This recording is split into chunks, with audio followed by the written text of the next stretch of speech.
Hi friends, எல்லாரும் எப்படி இருக்கீங்க? நம்ம இன்னைக்கு crown prince village girl part 7ல என்ன நடக்குதுன்னு பார்க்கலாம். லாஸ்ட் பார்ட்ல நம்ம ஹீரோயின் செங் அந்த இளவரசியை நல்லா வச்சு செஞ்சிருந்திருப்பா. அவ ஹீரோ பின்னாடி அலைஞ்சிக்கிட்டு இருந்ததால அவளுக்கு எப்படி தண்டனை கொடுக்கணுங்கிறத முடிவு பண்ணி நல்லா அவ கையாலேயே அவளுக்கு தண்டனையை கொடுக்க வச்சிருந்திருப்பா. அதோட தானே முடிஞ்சிருந்துச்சு இந்த பார்ட் ஸ்டார்டிங்லயே. இந்த எதிரி நாட்டு இளவரசன் அவனுடைய அசிஸ்டன்ட் கிட்ட நம்ம ஹீரோயின் ரெண்டு பேத்தையுமே பிடிக்கிறத பத்தி பேசிக்கிட்டு இருக்கான். அவனும் அவனோட பாடி கார்டும், பாஸ் நீங்க அங்க போயிட்டு இவ்வளவு நாளா ஒரு வேலைக்காரனாட்டம் அங்க வேலை செஞ்சு எல்லா இன்ஃபர்மேஷனும் கெதர் பண்ணிட்டீங்கன்னு நான் நினைக்கிறேன் அப்படின்னு கேட்க, அப்படி எல்லாம் ஒண்ணும் இல்லடா, இனிமேல் இந்த வேலைக்கார கெட்டப்லாம் போட்டு சாதுவெல்லாம் இருக்க கூடாது. டைரக்டா நம்மளோட பிளான் அவங்களை எல்லாத்தையுமே கேப்சர் பண்ணி அதுக்கப்புறம் இந்த நாட்டை நம்ம கைக்குள்ள கொண்டு வரணும் அப்படிங்கிற மாதிரி சொல்லிக்கிட்டு இருக்க, அந்த சமயத்துல நம்ம செங் தண்ணி எடுத்துக்கிட்டு வந்துகிட்டு இருக்கா. அவளை பார்த்த உடனே இவன் ஷாக் ஆயிட்டு, இந்த நேரத்துல நீ இங்க என்ன பண்றன்னு கேட்க, பார்த்தா தெரியல தண்ணி எடுத்துட்டு வந்துட்டு இருக்கன்னு சொல்ல, அப்பனா நாங்க பேசுனது நீ கேட்டுட்டியான்னு கேட்கறதுக்கு, ஆமா கொஞ்சம் கொஞ்சம் வார்த்தை கேட்டுச்சு அப்படிங்க.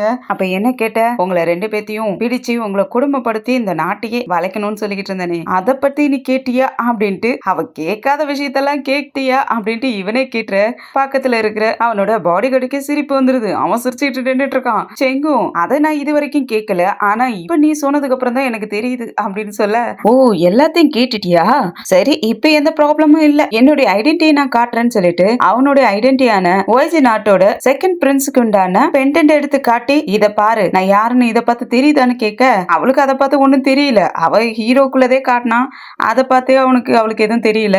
இந்த டோக்கனை காட்டினா மட்டும் இவளுக்கு என்ன தெரியவா போகுது, அது தெரியாத முழிச்சுக்கிட்டு எனக்கு ஒன்னும் தெரியல அப்படின்னு சொல்ல, அப்பயும் கூட நான் ஒய்ஜி நாட்டோடைய செகண்ட் பிரின்ஸ் இவனே அவனுடைய வாயில எல்லாத்தையுமே சொல்லிடுறான். அதனால பக்கத்துல இருக்கிற அவனோட பாடி கார்டும், பாஸ் இந்த பொண்ணு இந்த இடத்துல இப்ப தனியா இருக்கா, இவளை வச்சு அந்த பட்டத்து இளவரசனே நம்மளால பிடிக்க முடியும் அப்படின்ட்டு சொல்ல, அவனும் சரியான ஐடியா தான் அப்படின்னு சொல்லிட்டு இருக்கக்குள்ளேயே செங் இருந்துட்டு, ஏன் இடத்துக்கே வந்து என்னை பிடிக்க முடியுமா அப்படின்ட்டு கேட்க, அந்த இளவரசன் சிரிச்சுக்கிட்டு இருக்கான். கண்டிப்பா உன்னை பிடிக்க முடியும், உன்னால எங்க ரெண்டு பத்தி சமாளிக்க முடியாதுன்னு சிரிச்சுக்கிட்டு இருக்க. அந்த சமயத்துல ஹீரோவும் பின்னாடியே அவனுடைய ஆட்களோட வந்துடுறான். ஹீரோவை பார்த்த உடனே இவன் பம்பிடுறான், பயந்து போயிருக்க. ஆனா அவனை கொண்டு வந்து நல்லா கட்டி போட்டு செம்ம அடி அடிச்சுக்கிட்டு இருக்கா. அடிக்கிற அடியில எல்லாம் மூக்கு வாயெல்லாம் ரத்தமா கொட்டிட்டு இருக்குது. அதுலயும் அவனால பேச முடியாத, நான் ஒருத்தன், நீங்க எல்லாரும் சேர்ந்து என்னை கட்டி போட்டு அடிச்சுக்கிட்டு இருக்கீங்களா, நீ ஒரு ஆம்பளையா இருந்தா என்னை கட்ட அவுத்த விட்டுட்டு பாருடா அப்படின்ட்டு அவங்கிட்ட கேட்டுட்டு இருக்க. ஆனா அங்க முன்னாடி நின்று அடிச்சுக்கிட்டு இருக்கிறது நம்ம செங்காச்சு. நீ யார நினைச்சு சொல்லிட்டு இருக்க, நான் ஒன்னும் ஆம்பளை கிடையாது, பொண்ணு, அடிச்ச அடியில கண்ணு தெரியலையா என்ன, சரி சொல்லு நீ எதுக்காக இங்க வந்திருக்க, எத்தனை பேரோட வந்திருக்க அப்படின்ட்டு கேட்க, அவன் நான் ஒருத்தன் தான் வந்திருக்கேன்னு சொல்றான். என்ன 6 பேர் கூட வந்திருக்கியா, எங்க மறைஞ்சிருக்காங்கன்னு கேட்க, அவன் அப்பயும் 6 பேர் எல்லாம் இல்ல, நான் ஒருத்தன் தான் வந்திருக்கேன் அப்படின்னு சொல்ல, அடிச்ச அடியில அவன் பேசுறது சுத்தமா புரிய மாட்டேங்குது அவளுக்கு. அவன் ஒவ்வொரு டைமும் நான் ஒருத்தன் தான் வந்திருக்கேன்னு சொல்ல, ஒவ்வொரு டைமும் என்ன 100 பேரா 1000 பேரா ஒரு ட்ரூப்ஸே வந்திருக்கீங்களா அப்படின்ட்டு நல்லா போட்டு அடிக்கிறா. ஹீரோவும் தடுத்துட்டு, அவன் சொல்றது புரியுதா இல்லையான்னு கேக்குறான். ஏன்னா பின்னாடி இருக்கிறவங்களுக்கு எல்லாம் புரியுது, இவளுக்கு மட்டும் புரியல போல இருக்குது. ஆனா அப்பயும் கையை எடுத்து விட்டுட்டு, உனக்கு என்ன தெரியும், நான் விசாரிச்சுக்கிட்டு இருக்கேன்ல, உன் வேலை என்னவோ அதை பாரு, நான் தானே இவனை ஃபர்ஸ்ட்ல பார்த்தேன், எனக்கு என்ன பண்ணணும்னு தெரியும்னு சொல்லிட்டு அவனையும் அடிச்சுட்டு, எதுக்காக வந்திருக்கீங்க, என்ன பண்ண போறீங்கன்னு கேட்க, அவன் அந்த அடி வாங்கினதுக்கு அப்புறமும் கூட திமிராவே எங்களெல்லாம் உன்னால ஒன்னும் பண்ண முடியாது அப்படிங்கிற மாதிரி சொல்ல வர, பின்னாடி இருக்கிற ஹீரோ குரூப் இவனை டிசைனா கொலை பண்ணிடுவோம்னு சொல்லி மிரட்டிட்டு இருக்க. செமையா பயந்து போயிட்டு, இல்ல உங்க கண்ட்ரினா எனக்கு ரொம்ப பிடிக்கும், உங்க கண்ட்ரில நான் படிக்கிறதுக்காக தான் வந்தேன் அப்படின்னு சொன்னா, ஆனா அவளுக்கு தப்பா விழுது. என்னன்னா படுகொலை பண்றதுக்காக இங்க வந்திருக்குங்கிற மாதிரி சொல்லி கேட்க, என்ன கொலை பண்றதுக்காக இங்க வந்திருக்கியா அப்படின்ட்டு உங்க கணத்துல நல்லா அடின்னு அடிக்கிறா. அடிச்ச அடியில அவன் மயக்கமே போட்டு விழுந்துடுறான். பின்னாடி இருக்கிற ஹீரோக்கெல்லாம் நல்லா புரியுது போல இருக்கு. அதனால அவ பக்கத்துல வந்துட்டு, அவன் சொன்னது உனக்கு புரியலையா என்ன, அவன் இங்க படிக்கிறதுக்காக வந்தேன் அப்படின்னு சொன்னான் அப்படின்னு கேட்க, எனக்கு யார் சொன்னா அவன் சொன்னது புரியலன்ட்டு, எனக்கு நல்லாவே புரிஞ்சிச்சு, நான் வேணும்னே தான் அப்படி பண்ணனேன் அப்படின்னு சொல்லிட்டு அங்க இருந்து போயிடுறா. பின்னாடி 2 காவலாளிகளா நின்னுட்டு இருப்பாங்களா, அவங்களும் பார்த்துட்டு, அப்பா இந்த பொண்ணு என்ன பொண்ணா இது, இந்த அடி அடிக்கிறா, எந்த பொண்ணு இந்த மாதிரி அடிச்சு நான் பார்த்ததே இல்ல, ரொம்ப டெரபிக்கா இருக்காளே அப்படின்னு சொல்லி பேசிக்கிறாங்க. அதனால அவனுடைய அசிஸ்டண்டும் ஹீரோ கிட்ட வந்துட்டு, பாஸ் இந்த பொண்ணு உங்ககிட்ட இந்த மாதிரி தான் நடந்துக்கிறாளா அப்படின்ட்டு கேட்க, ஹீரோ வந்துட்டு, சேச்சே அப்படி எப்படி பண்ண முடியும், நான் அவளுடைய ஹஸ்பண்ட் ஆச்சு அப்படின்ட்டு இவனை முதல்ல தூக்கிட்டு போயிட்டு கட்டி போட்டு வைங்க, இவன் எங்கேயும் போயிடக்கூடாதுன்னு சொல்லிக்கிட்டு இருக்கான். அதுக்கு அவ்வளவு அவனுடைய சின்ன பிடிச்சிட்டு, கண்டிப்பா இது எல்லாத்தையுமே நம்ம பணமாக்க போறோம் அப்படின்ட்டு கத்த, அடுத்ததா மார்க்கெட்ல தான் இருக்கிறா. எல்லா காய்கறியும் தனித்தனியா வச்சு மார்க்கெட்ல கூவி வித்துக்கிட்டு இருக்கா. அங்க ஒரு லேடியும் வந்து அவகிட்ட இருக்கிற தக்காளி வெங்காயத்தெல்லாம் பாத்துக்கிட்டு இருக்கு. இல்லாத நடந்துக்கிற அப்படின்னு சொல்லி திட்டி விட்டுட்டு போயிடுறா. அந்த சமயத்துல ஹீரோக்கு ஒரு மெசேஜும் வருது. ஆக்சுவலா ஹீரோடைய அப்பா ராஜா அந்த மார்க்கெட் சைட்ல வந்துகிட்டு இருக்காரு. அத ஒரு ஆளும் வந்து ஹீரோ கிட்ட சொல்ல, என்னுடைய அப்பாவா, இங்க வா, அப்படின்ட்டு இவங்க 3 பேருமே ஓடி போய் மறைஞ்சிக்கிறாங்க.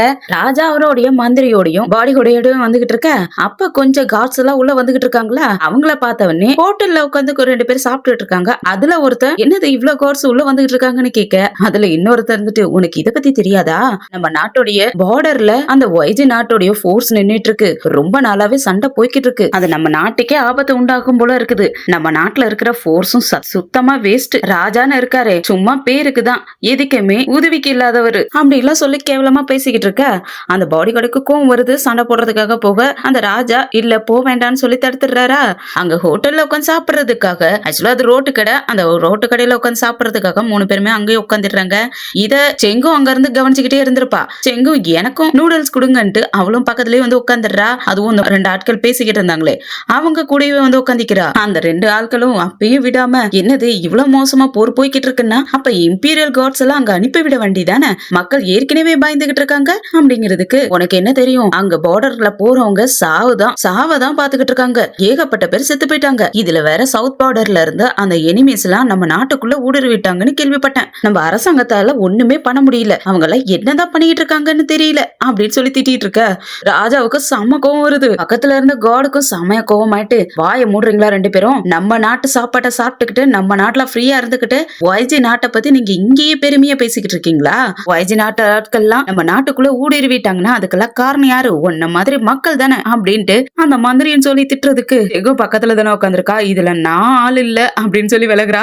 அந்த ஆட்களுக்கு பயம் வந்துருது. நீங்க யாரு இவ்ளோ கோவமா எங்ககிட்ட பேசுறீங்களே, நீங்க யாருன்னு கேட்க, அந்த ராஜாவும் இல்ல நீங்க பயப்படாதீங்க, நீங்க உங்க வேலையை கண்டினியூ பண்ணுங்க அப்படின்ட்டு அவரும் சாப்பிட ஆரம்பிச்சிடுறாரு. ஆனா அந்த ஆட்கள் அப்பயே அடங்காம, இது உனக்கு தெரியுமா, ராஜாவுக்கு சுத்தமா பொறுப்பே கிடையாது, நாட்டை பத்தி எந்த கவலையுமே இல்ல, அவருடைய இன்பம் எதுவோ அது மட்டும் தான் இருக்கணும்னு நினைக்கிறாரு, அவருக்கு மக்களை பத்தி கவலையே இல்லைன்னு சொல்லி ராஜா மேலே குத்தம் சொல்லிக்கிட்டு இருக்க. பக்கத்துல உட்கார்ந்து இருக்கிற ராஜாவுக்கு சமய கோவம் ஆயிடுது. வாய மூடு, கண்ட மேனைக்கு ரூமர்ஸ் பரப்பி விட்டுட்டு இருக்காதீங்க, அதுக்கப்புறம் அரசாங்க கோவத்துக்கு நீங்க ஆளாயிடுவீங்க அப்படின்ட்டு கோவத்துல கத்த. அவருடைய பாடி கார்டும் அவரை அமைதியா உட்கார வச்சுட்டு, உங்களுக்கு என்ன நடக்குதுன்னு தெரியுமா, ஆல்ரெடி அரசாங்கத்துல இருந்து பெரிய படையை அனுப்பி வச்சிருக்கோம், அங்க வார் நடந்துட்டு இருக்கு, அதை பத்திலாம் நீங்க கவலைப்படாம இங்க கண்டதை பேசிக்கிட்டு இருக்கீங்க அப்படின்ட்டு அவனும் கோவப்பட, அந்த மந்திரியும் போதும் நிப்பாட்டுங்க, சண்டை எல்லாம் போட்டுக்க வேண்டாம், நமக்குள்ள எதுக்காக சண்டை போட்டுக்கணும் அப்படின்ட்டு அமைதிப்படுத்தி விட்டுறாரு. இந்த ஆட்கள் 2 பேருமே சரி இதுக்கு மேல நாம எதுக்காக இங்க உட்காந்து பிரச்சனையை வளர்த்துக்கணும், நம்ம கிளம்பலான்ட்டு 2 பேரும் கிளம்பிட. அதுக்கப்புறம் அந்த மந்திரியும் நீங்க எதுக்கும் கவலைப்படாதீங்க ராஜா, ஆல்ரெடி நம்மளுடைய ட்ரூப் போயிருக்காங்களே, கண்டிப்பா ஜெயிச்சுட்டு தான் வருவாங்க, அதுக்குண்டான அத்தனை வேலையும் நம்ம நடத்திக்கிட்டு தான் இருக்கோம், பண்ணிட்டு தான் இருக்கோம், நீங்க எதுக்கும் கவலைப்படாதீங்க, எனக்கு இன்ஃபர்மேஷன் எல்லாம் வந்துகிட்டு தான் இருக்கு அப்படின்னு சொல்லிட்டு இருக்க. செங்க அங்க உட்காந்துருக்கா இல்லையா, அவளும் கேட்டுட்டு, சார் நீங்க இந்த அபிஷியல் எல்லாம் நம்பிக்கிட்டு எல்லாத்தையும் கோட்டையை விட்டுறாதீங்க, இவங்கள சின்னதா கொஞ்சம் பிஸ்கெட்டை மட்டும் வாங்கிக்கிட்டாங்கன்னா போதும், எல்லா வேலையும் உள்ளுக்குள்ளேயே நடக்கும் அப்படிங்கிற மாதிரி சொல்ல, அந்த அளவு ராஜாவை சமாதானப்படுத்துற மாதிரி, அந்த பொண்ணு பேசுறத பத்தி எல்லாம் நீங்க கவலைப்படாதீங்க, அவ ஒரு வில்லேஜ் பொண்ணு, அவளுக்கு இத பத்தி என்ன தெரியுங்கிற மாதிரி சொல்ல, அதனால ராஜாவும் அங்க இருந்து எழுந்திருச்சு கிளம்பி போலான்ட்டு போக, அப்ப எங்க இருந்துட்டு அவளோட வேலையை ஆரம்பிச்சிடா. ஆமா அங்க உள்ள வீரர்களுக்கு சாப்பாடெல்லாம் என்ன, ஜஸ்ட் ரொட்டி துண்டை மட்டும் கொடுத்துட்டா போதும்ல, அதை சாப்பிட்டுக்கிட்டே எனிமிகள் எல்லாம் அடிச்சு தும்சம் பண்ணி கொன்னு போட்டுருவாங்கல்ல, அவ்வளவு படம் கிடைக்கும்ல அப்படிங்கிற மாதிரி எல்லாம் சொல்லிக்கிட்டு இருக்க. இதெல்லாம் கேட்ட ராஜாவும், நீ என்னதாம சொல்ல வர, நீ ஏதோ ரொட்டி துண்டு விக்கிறத பத்தி பேசுறியான்னு கேக்குறதுக்கு, அத பத்தி நான் எதுக்காக பேசணும், உங்களுக்கு தெரியாதா ரொட்டி துண்டை வச்சு என்ன பண்ண முடியும்ட்டு அப்படின்னு கேக்குறதுக்கு, அந்த மினிஸ்டரும் அவ ஏதோ முட்டாள்தனமா அந்த பொண்ணு பேசிக்கிட்டு இருக்கா, இவளுக்கு வார பத்தி என்ன தெரியும், முட்டாளு, இவ பேசுறதெல்லாம் நாம எதுக்கு கேட்கணுங்கிறதுக்கு, ஏன்னா அதை பத்தி நீ பார்க்கவே இல்ல, அதனால அது உனக்கு பெரிய விஷயமே இல்லைன்னு சொல்லிக்கிட்டு இருக்கா. அந்த பாடி கார்டும் இதை பத்தி எல்லாம் உனக்கு என்ன தெரியும், அங்க பார்டர்ல அந்த ரொட்டி துண்டுகளை சாப்பிட்டுட்டு வேலை செஞ்சாதான் முடியும், அவ்வளவு தூரத்துக்கு மத்த பொருட்களை எடுத்துட்டு போனா எல்லாம் கெட்டு போயிடாதா, நீ என்ன பேசிக்கிட்டு இருக்க, நீ ஒரு முட்டாளா அப்படின்னு சொல்லி அவனும் திட்டிட்டு இருக்க. அவன் கிட்ட எல்லாம் எதுக்குடா நீ பேசுற, அவளுக்கு இதை பத்தி எல்லாம் என்ன தெரியும், படிக்காத அந்த காட்டுல வேலை செஞ்சிட்டு இருக்கிற பொண்ணுக்குள்ள இதை பத்தி எல்லாம் தெரியுமா அப்படின்ட்டு இவங்க எல்லாருமே அவளை பத்தி பேசிட்டு இருக்க. அவளுக்கும் கோவமாயிட்டு, உங்களுக்கு எல்லாம் மட்டும் என்ன தெரிஞ்சிருது, நீ என்ன விவசாயியா, விவசாயத்தை பத்தி உனக்கு என்ன தெரியும், சாப்பாட்டை பத்தி உனக்கு என்ன தெரியும், உங்களெல்லாம் இவ்வளவு தூரம் பேச விட்டுட்டு இருக்காரு ராஜா, உங்களை சும்மா விட்டுட்டு இருக்காரு, உங்களுக்கு இன்னும் பனிஷ்மெண்ட் கொடுக்காத இருக்காரு அப்படின்ட்டு அவ கோவப்படுத்திட்ட. அவங்க 2 பேருக்கும் சமய கோவம் வருது. ராஜாவை பார்த்துட்டு நில்லுங்கன்ட்டு நம்ம செங் கிட்ட அந்த ராஜாவே மன்னிப்பு கேட்கிறாரு, மன்னிச்சிருமா, அவங்க 2 பேரும் எனக்கு வேலை செய்யறவங்க தான், அவங்க கொஞ்சம் உங்ககிட்ட அரகண்டா பேசிட்டாங்க, அவங்கள மன்னிச்சிரு அப்படின்னு சொல்ல, நீங்க பெரியவர் நீங்களே சொல்றீங்க, சரி எனக்கு அவங்க மேல எல்லாம் எந்த கோவம் இல்ல அப்படிங்கிறதுக்கு ராஜாவும், நீங்க இவ்வளவு சின்ன பொண்ணா இருக்கீங்க, ஆனா ஏதோ ஒரு பொறுப்போட பேசுறீங்கன்னு எனக்கு நல்லாவே தெரியுது, நீங்க எதை பேசணும்னு நினைக்கிறீங்களோ அதை நீங்க சொல்லலாமேன்னு கேட்க, செங்கும் அவளுடைய பாஷையிலே பேச ஆரம்பிச்சிடா. ஆமா உங்ககிட்ட நிறைய பேச வேண்டியது இருக்கு, வாங்க என் பக்கத்துல வந்து உட்காருங்க அப்படின்ட்டு அவரு பக்கத்துல உட்கார வச்சுட்டு பேச ஆரம்பிச்சிடறா. இங்க இருந்து வார் நடக்கிற இடத்துக்கு சாப்பாடு கொண்டு போய் எப்படி சேர்க்கறதுக்கு, அரிசி குடுக்கறது, அதோட அவங்களுக்காக காய்கறி மீட் இதெல்லாம் குடுக்கறத பத்தி சொல்லிக்கிட்டு இருக்க. அந்த பாடி கார்டும், அம்மா நீ சொல்றதெல்லாம் சரிதான், ஆனா இவ்வளவு தூரத்துக்கு அவ்வளவு பொருளையும் எப்படி கொண்டு போயிட்டு கொடுக்க முடியும்? ஆனா அங்க போறதுக்குள்ள அத்தனை பொருளுமே கெட்டும் போயிடுமே. அதுக்காக தான் நாங்க இந்த மாதிரி ரொட்டி துண்டுகளை அவங்களுக்கு கொடுத்துட்டு இருக்கோம். நீ பேசுறதெல்லாம் சரியா இருக்கிற மாதிரி தெரியலங்க. அந்த மினிஸ்டரும் கோவப்பட்டு சத்தம் போட்டுட்டு இருக்காரு. அதெல்லாம் எப்படி நடக்கும்? அங்க போறதுக்குள்ளே கேட்டு போயிடுச்சுன்னா அங்க போர் நடத்திட்டு இருக்கிற வீரர்களுக்கு எல்லாம் பசியோட சாகனமா என்ன அப்படிங்கிற மாதிரி எல்லாம் சொல்லிக்கிட்டு இருக்க. செங்கும் பார்த்துட்டு அப்படின்னா செகண்ட் ஆப்ஷனா இன்னொன்னு இருக்குன்னு சொல்லிட்டு சோளத்தையும் கொஞ்சம் கிழங்குகளையும் காட்டுறா. இது அவங்களுக்கு கொடுக்கலாமேங்க. அதையும் மறுத்துக்கிட்டு இதெல்லாம் எப்படி நடக்கும்? அதெல்லாம் தப்பாதான் போகும் அப்படிங்கிற மாதிரி சொல்ல. அதனால செங்கும், நான் எதை சொன்னாலும் உனக்கு ஒத்தே வர மாட்டேங்குது, அப்ப நீ என்ன வைஜநாட்டோடைய ஸ்பையா என்ன அப்படின்ட்டு கேட்க அந்த மினிஸ்டர் பயந்து போயிடுறான்.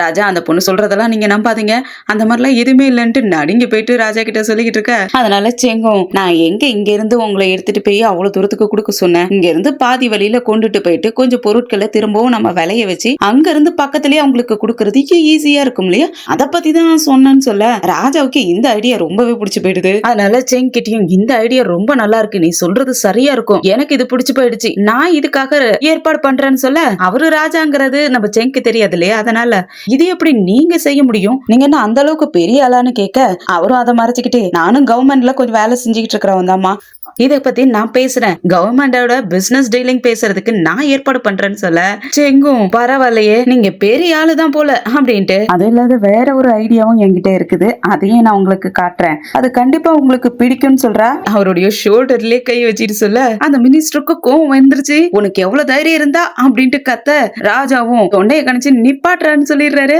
அப்படியே செங்கிட்டையும், சரி நீ எங்கம்மா விவசாயம் எல்லாம் பண்ணிக்கிட்டு இருக்க, அந்த இடத்த கொஞ்சம் காட்டுன்னு சொல்ல, நான் இங்க இருக்கிற மலையில தான் இருக்கேன், வாங்க போலாம், என்னுடைய விவசாய நிலங்களை காட்டுறேன்னு சொல்லிட்டு கூட்டிட்டு போறா. மலையில எல்லாரும் ஏற முடியாத ஏறிக்கிட்டு இருக்காங்க. ஆனா செங் நல்லா ஸ்ட்ராங்கா போய்கிட்டு இருக்கா. இவங்களை திரும்பி பார்த்தா நடக்க முடியாத நடந்துட்டு இருக்காங்களா. என்னப்பா இது, நீங்க இப்படி மெதுவா நடந்துகிட்டு இருக்கீங்க, இந்த மாதிரி நடந்தீங்கன்னா இந்த இடத்துக்கு வந்து சேர்றதுக்கு ஒரு வருஷம் ஃபுல்லா ஆயிடும் போல இருக்கே அப்படிங்க அந்த மினிஸ்டருக்கு கோவம் வந்து கத்த ஆரம்பிச்சிடுறாரு. வாய மூடு, எங்களை இப்படி கஷ்டப்படுத்திக்கிட்டு தேவையில்லாத எங்களை பத்தி கேவலமா பேசிக்கிட்டு இருக்கேன்னு திட்டிட்டு இருக்க. அவன் அடிக்கடி கோவப்படுறதால நீ இந்த மாதிரி தேவையில்லாத கோவப்பட்டு எப்ப பார்த்தாலும் கத்திக்கிட்டே இருந்தீங்கன்னா சீக்கிரமா செத்து போயிடுவேன்னு சொல்ல ராஜா பார்த்துட்டு ஷாக் ஆயிடுறாரு. பக்கத்துல இருக்கிற பாடி கார்டு சிரிக்க ஆரம்பிச்சிடுறான். ஆமா நான் சொல்றது உண்மைதான், இன்னும் கொஞ்ச தூரம் வந்தா என் வீடு வந்துற போது, அப்படியே உட்காந்து கை கால் வலி எல்லாம் போக்கிக்கலாம், ஆனா அதுக்குள்ள எதுக்கு எடுத்தாலும் இந்த மாதிரி கத்திக்கிட்டு இருந்தா இப்படிதான் ஆகும், இந்த மாதிரி அடிக்கடி கோவப்பட்டு இருந்தா அதிகமா நோய் வரும் அப்படின்னு சொல்லிட்டு இருக்க. ராஜாவை சிரிச்சுட்டு, ஆமா ஆமா செங் சொல்றது சரிதான், இதெல்லாம் கடவுள் கொடுத்த வரம் தான், இன்னைக்கு செங்கு நம்ம முன்னாடி நிப்பாட்டி நம்ம மக்களுடைய பசியும் பட்னியும் போக்கி எல்லாமே இனிமேல் நல்லதாவே நடக்க போகுது அப்படின்லாம் சொல்ல, நீங்க எதுக்கும் கவலைப்படாதீங்க, எல்லாமே இயற்கை கொடுக்கற வரம் தான், இயற்கையாவே எல்லாமே அதெல்லாம் சரியாயிடும் அப்படின்னு சொல்லிட்டு இருக்க. என்ன இயற்கை கொடுக்கறதா அப்படின்ட்டு திரும்பவும் செங் கிட்ட சண்டைக்கே போய்கிட்டு இருக்க. ஆமா இயற்கை கொடுக்கறது தான், இயற்கை கொடுக்கறதுலதான் இன்னைக்கு நான் சாப்பிடறதுக்காக நிறைய ஃப்ரூட்ஸ் வெஜிடபிள்ஸ் விளைய வச்சுக்கிட்டு இருக்கேன், எல்லாமே நான் மட்டுமா செய்ய முடியும், என்னுடைய ஃபேமிலியே சேர்ந்து இவ்வளவு செடிகளையும் வளர்த்து வச்சிருக்கோம், அது எல்லாமே இயற்கையோட உதவி இல்லாத எதையுமே செய்ய முடியுமா என்ன அப்படின்ட்டு கேக்குறதுக்கு, ஓ அவ்வளவு செடிகளை நீ வளர்த்து வச்சிருக்கியா, அவ்வளவு உணவுகள் உங்ககிட்ட இருக்குதா, உங்ககிட்ட எவ்வளவு விவசாய நிலங்களை நீ விளைய வச்சிருக்குன்னு சொல்லி கேட்க, அவ கிட்டத்தட்ட 200 மைல்கள் நான் விளைய வச்சிருக்குன்னு சொல்ல, இது கேட்டு ராஜாவுக்கு செம்ம ஷாக்கு. என்னது 200 மைல்களா அப்படின்ட்டு அவர் ஷாக் ஆகிட்டு இருக்க. இது கேட்டு அந்த மினிஸ்டரும் சாதாரண 200 மைல்கள் தானே அப்படின்ட்டு அப்போதான் இன்னும் செம்மையா ஷாக் ஆகுறான். 3 பேருமே செம்மையா அதிர்ச்சி ஆயிட்டு 200 மைல்கள் நீ செடிகளை வச்சிருக்கியா அப்படின்ட்டு 3 பேருமே ஷாக் ஆயிட்டு, நீ உண்மையதான் சொல்றியா, என்னால நம்பவே முடியல, நீ எங்க நாட்டுக்கு கிடைச்ச வரம் அப்படின்ட்டு, நீ என்னுடைய பையனை பாரு, என் பையன் ஒருத்தர் இருக்கான், அவனுக்கே நான் உன்னை கல்யாணம் பண்ணி வச்சிடுறேன் அப்படின்ட்டு ராஜா ரொம்ப பெருமையா பேசிட்டு இருக்க.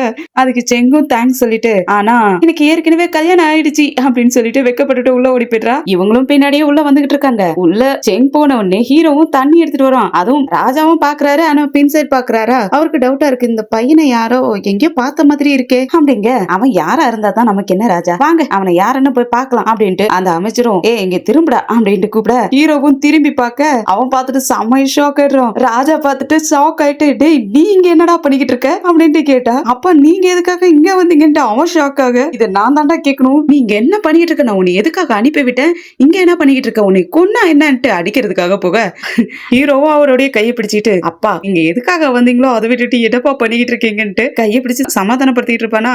அப்ப செங்கும் பக்கத்துல வந்துட்டு, நீங்க தான் அண்ணுடைய அப்பாவா, அண்ணன் என்னுடைய ஹஸ்பண்ட் தான்ட்டு அவனுடைய ஷோல்டர்ல கையை போட்டுட்டு சொல்ல, இதை கேட்டு 3 பேருமே ஷாக் ஆக, அதோட தான் இந்த பார்ட் முடியுது. அடுத்த பார்ட்ல என்ன நடக்குதுன்னு வெயிட் பண்ணி பார்க்கலாம். இந்த வீடியோ பிடிச்சிருந்துச்சுன்னா லைக் பண்ணுங்க, உங்க ஃப்ரெண்ட்ஸ் அண்ட் ஃபேமிலிக்கு ஷேர் பண்ணுங்க, அப்படி நம்ம சேனலை சப்ஸ்கிரைப் பண்ணி பெல் ஐகானை கிளிக் பண்ணி வச்சுக்கோங்க. அடுத்தடுத்த எபிசோட் நோட்டிபிகேஷனுக்காக. அடுத்த பார்ட்ல சந்திக்கிற வரைக்கும் பாய் அண்ட் தேங்க்யூ.